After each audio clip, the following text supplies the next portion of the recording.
We turn now to Vietnam and one American veteran's mission back to the country to help save those he once fought. Special correspondent Mike Cerre reports. 50 years ago this spring, the first contingent of 3,500 Marines was sent to Vietnam. By the end of 1965, the American military force had grown to more than 200,000, marking the start of one of the country's longest wars. While the United States government and several veterans organizations work on meaningful ways to commemorate the 50th anniversary of the Vietnam War, there are a handful of American vets living and working here in Vietnam on cleaning up the dangerous legacies left behind from the war. I'm Chuck Searcy. I'm from Athens, Georgia. When I came to Vietnam in 1967, I couldn't find Vietnam on a map. Came here because I'm a veteran of the war, and ended up staying, working on humanitarian projects related to the consequences of the war, which is unexploded ordnance.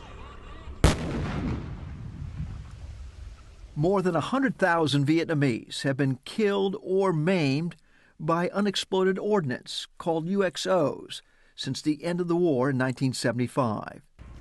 Here in Quang Tri Province, bordering the DMZ, the former demilitarized zone that once separated South and North Vietnam, more bombs are believed to have been dropped than in all of Europe during World War II. Many of them were cluster bombs, containing hundreds of these small but very lethal bomblets that were supposed to have exploded on impact. The Defense Department estimates that about 10% did not detonate as designed. So when they fell to the ground intact, now today, 40 years later, they're exploding and they kill and maim people. A community newspaper publisher and small business administrator in Washington after the war, Searcy first came back to Vietnam in 1992 as a tourist.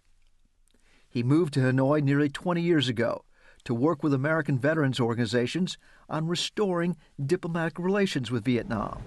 Afterwards, he took on the UXO, unexploded ordnance problem, as his full-time job and mission. For me, Vietnam was an unclosed chapter in the sense that when I left, it was a painful experience. And it's one of the reasons that I hoped that I would come back and in better circumstances, because that was a terrible state in which to leave things. This unexploded bomb was spotted by a farmer at the edge of his rice paddy, less than 30 yards from his home and where his children played. Having attended one of Searcy's bomb education classes, not only did the farmer know what it was, he knew how to call one of Searcy's more than 20 bomb removal teams, trained to safely blow it up in place, rather than risk trying to remove it.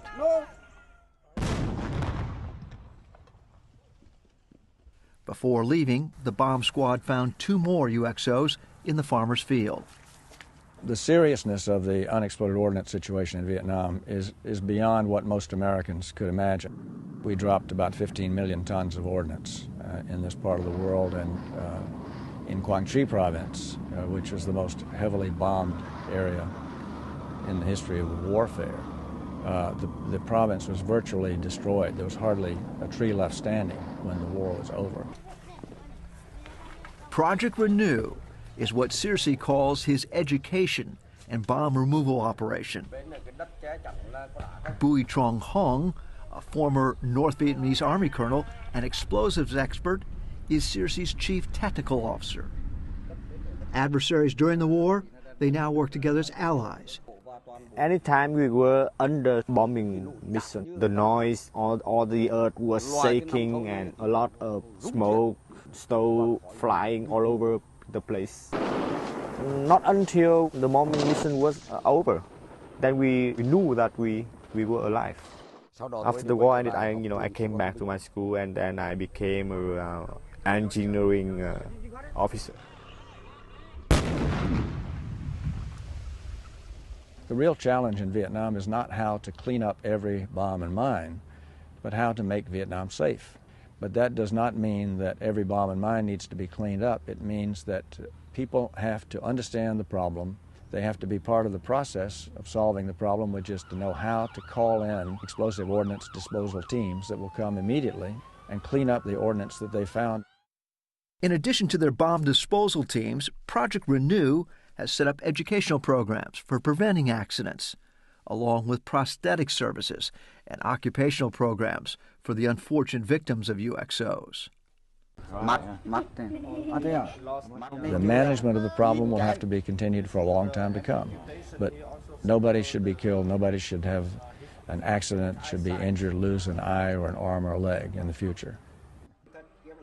Most of Project Renew's funding has been coming from foreign relief agencies in Norway and Japan, rather than private or public funding from the United States. If my grandchildren lived in an area where we had to worry about landmines, wouldn't everybody in this country come together?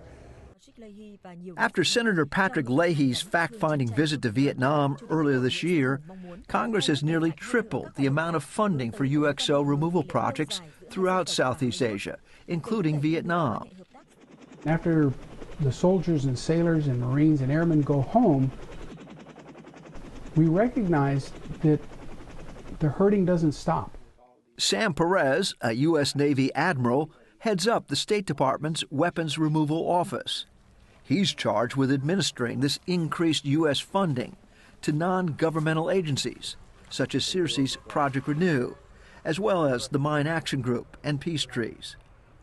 They coordinate their activities with local officials and military, but the actual survey and bomb removal work is done by Vietnamese crews the NGOs have hired and trained.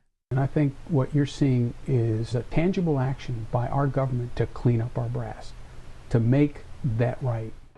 The military expression, clean up your brass after firing your weapons, is something both Secretary of State John Kerry and Secretary of Defense Chuck Hagel are familiar with as Vietnam veterans themselves. Chuck Searcy is hopeful that the start of next year's Vietnam War anniversaries will draw more funding from the U.S. and other American veterans for one last mission in Vietnam. I think the most appropriate, the most meaningful commemoration of the war for us Americans would be to come together to help Vietnam make this country safe from cluster munitions and other ordnance like this. Could be achieved, we could have full closure. For the PBS NewsHour, Mike Cerre reporting in Quang Tri Province, Vietnam.